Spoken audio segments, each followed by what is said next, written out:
বহিস্থ বিন্দু টিৰ পৰা ও কেন্দ্ৰীয় বৃত্তলৈ টিপি আৰু টি কিউ দুডাল স্পৰ্শক টনা হ'ল। প্ৰমাণ কৰা যে angle P T Q equal twice angle O P Q. আমাৰ দিয়া আছে এটা বৃত্ত আৰু এই বৃত্তটোৰ এটা বহিস্থ বিন্দু। গতিকে আমি প্ৰথমে এটা বৃত্ত আঁকিম। ধৰা হ'ল এইটো এটা বৃত্ত।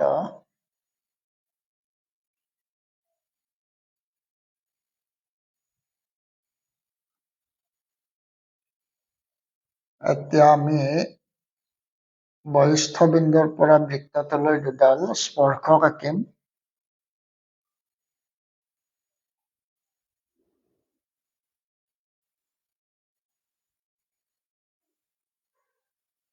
ধৰা হ'ল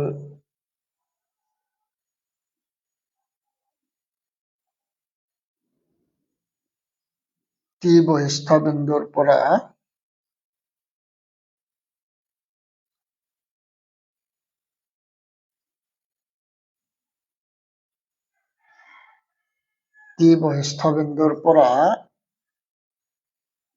ও কেন্দ্ৰীয় বৃত্তলৈ টনা টি পি আৰু টি কিউ দুডাল স্পৰ্শক।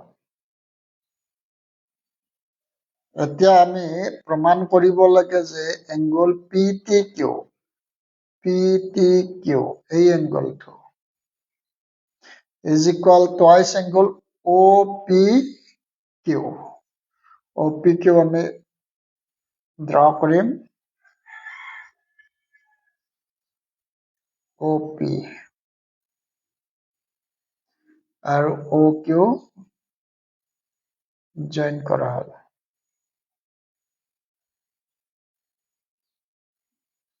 অ কিউ জইন কৰা হ'ল আৰু পি কিউ জইন কৰা হ'ল।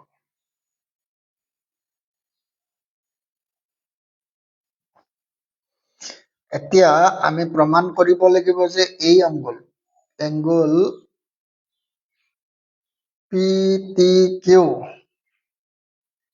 এই এংগুলটো equal twice angle O P Q. এইটো এংগুলৰ ডবল বুলি দেখুৱাব লাগিব। গতিকে এইটো প্ৰমাণ কৰিবলৈ আমি জ্যামিতিৰ কেইবাটাও সূত্ৰৰ বিষয়ে আমি জানিব লাগিব। ইয়াত বিশেষকৈ ত্ৰিভুজ, চতুৰ্ভুজ আৰু বৃত্তৰ সমূহৰ যিবিলাক ধৰ্ম সেই ধৰ্মবিলাকৰ বিষয়ে জানিব লাগিব। আৰু প্ৰথমে আমি জানিব লাগিব যে বৃত্তৰ কি হয়, ব্যাসাৰ্ধবোৰৰ মাপ সমান। 1 নম্বৰ। 2 নম্বৰ জানিব লাগিব যে এটা ত্ৰিভুজৰ দুটা বাহু সমান হলে বাহু দুটাৰ বিপৰীত কোণ দুটাও সমান হয়। 3 নম্বৰতে জানিব লাগিব ত্ৰিভুজৰ কোণ তিনিটাৰ সমষ্টি 180 ডিগ্ৰী। 4 নম্বৰত জানিব লাগিব চতুৰ্ভুজৰ চাৰিওটা কোণৰ সমষ্টি 360 ডিগ্ৰী। আৰু 5 নম্বৰতে আমি জানিব লাগিব যে এটা বৃত্তৰ স্পৰ্শ বিন্দুলৈ টনা ব্যাসাৰ্ধৰ ওপৰত লম্ব। এই আটাই কথাখিনি জনাৰ পিছতহে আমি এই প্ৰমাণটো কৰিব পৰা যাব। গতিকে আমি কেনেকেনো আগবাঢ়িম এই বিষয়ে আলোচনা কৰিম। এতিয়া প্ৰথমে আমি চাম যে ইয়াত পি অ কিউ ত্ৰিভুজটোৰ ত্ৰিভুজ পি অ কিউৰ অ পি ইকুৱেল অ কিউ একে বৃত্তৰ ব্যাসাৰ্ধ।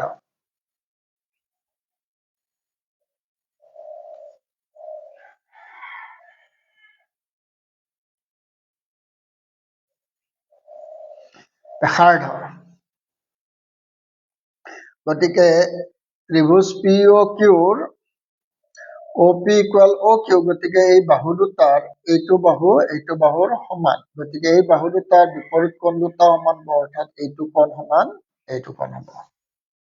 গতিকে angle OPQ is equal angle OQP.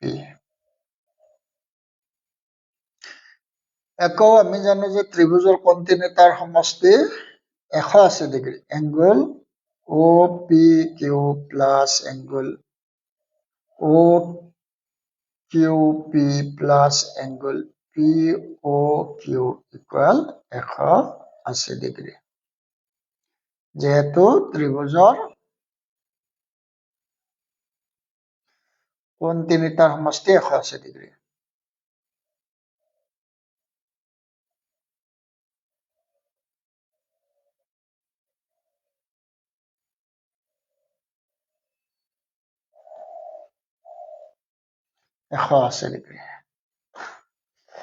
ইয়াৰ পৰা লিখিব পাৰো OP OQৰ সমান, ইয়াত দিয়া আছে OP ইকুৱেল OQ, গতিকে angle OPQ plus OQPৰ ঠাইত OPQ লিখিব পাৰিম, plus angle POQ equal 180 degree. Twice angle OPQ plus angle POQ equal 180 degree. Implies angle POQ equal 180 degree minus twice angle OPQ. Itu 1 number di thalo. আকৌ আমি জানো যে কোণবৃত্তৰ স্পৰ্শ বিন্দুলৈ টনা ব্যাসাৰ্ধৰ ওপৰত লম্ব। আমি জানো যে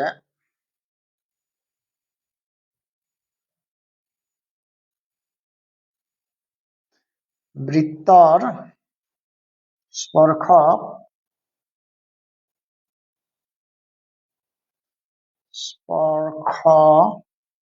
বিন্দুলৈ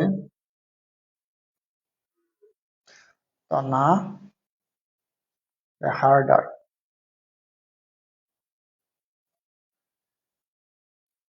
লম্ব। গতিকে angle OPT equal angle OQT equal 90 degree হ'ব। কাৰণ OP ডাল ব্যাসাৰ্ধ আৰু PP হল স্পৰ্শ, গতিকে ব্যাসাৰ্ধ স্পৰ্শকৰ ওপৰত লম্ব, এইটো 90 ডিগ্ৰী হ'ব, এইটো 90 ডিগ্ৰী।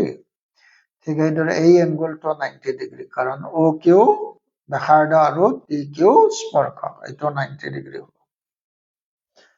এতিয়া POQT চতুৰ্ভুজৰ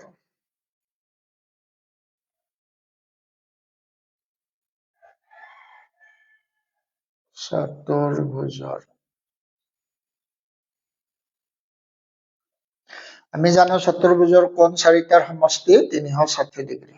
angle OPT plus angle POQ plus angle OQT plus angle PTQ equal 360 degree. চতুৰ্ভুজৰ চাৰিওটা কোণৰ সমষ্টি 360 ডিগ্ৰী। OPT এইটো 90 ডিগ্ৰী প্লাস এংগল POQ হয়ে থাকিব। OQT এইটো 90 degree plus angle PTQ equal 360 degree.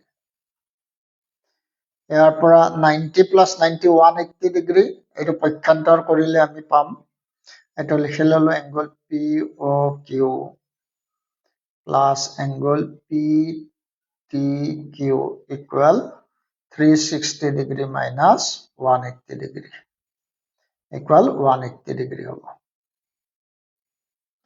ইয়াৰ পৰা আমি দেখুৱাব লাগে যে এংগল PTQ টো ৰাখিম আমি লেফট সাইডে angle PTQ equal 180 degree minus angle POQ এইটো O angle হ'ব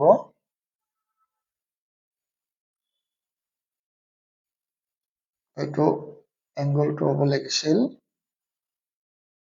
POQ গতিকে 180 ডিগ্ৰী আমি এংগল POQ উলিয়াই থৈছো একৰ পৰা পাও মাইনাস POQ ঠাইত লিখিব পাৰো 180 degree minus twice angle OPQ is equal 180 degree minus 180 degree minus minus plus twice angle OPQ 180 180 cancel is equal twice angle OPQ therefore angle PTQ equal twice angle OPQ proved